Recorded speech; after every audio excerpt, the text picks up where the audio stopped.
We shall fight with growing confidence and growing strength in the air. We shall fight on the beaches.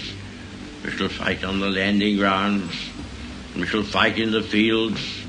We shall never surrender. I have a dream today.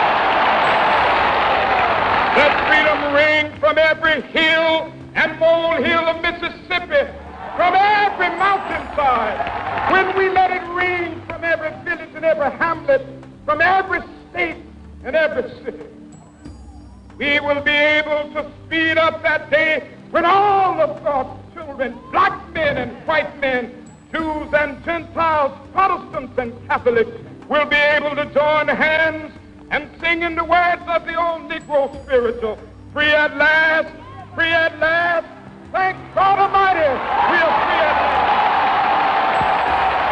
And they may well ask, why climb the highest mountain? Why, 35 years ago, fly the Atlantic? We choose to go to the moon. We choose to go to the moon in this decade and do the other things, not because they are easy, but because they are hard.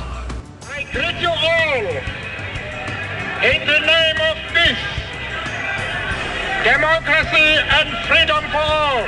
This is no simple reform. It really is a revolution. Sex and race, because they are easy, visible differences, have been the primary ways of organizing human beings into superior and inferior groups.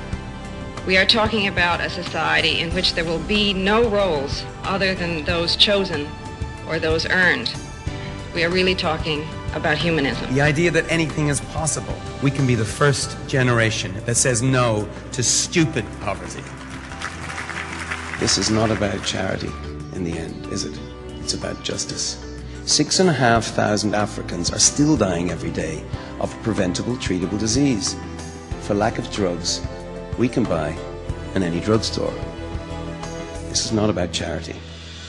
This is about justice and equality. Your calling isn't something that somebody can tell you about.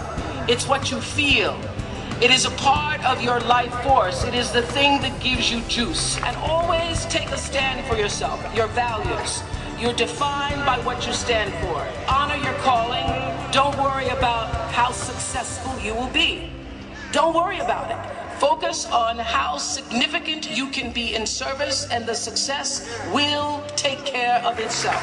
Your time is limited, so don't waste it living someone else's life. Don't be trapped by dogma, which is living with the results of other people's thinking. Don't let the noise of others' opinions drown out your own inner voice. And most important, have the courage to follow your heart and intuition. They somehow already know what you truly want to become. Stay hungry, stay foolish. Nobody expected me to win the races I've won before. Nobody expected me to win the Tour de France. Nobody expected me to do anything.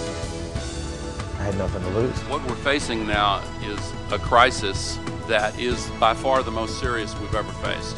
A day will come when our children and grandchildren will look back and they'll ask one of two questions. Either they will ask, what in God's name were they doing? Or they may look back and they'll say, how did they find the uncommon moral courage to rise above politics and redeem the promise and do what some said was impossible?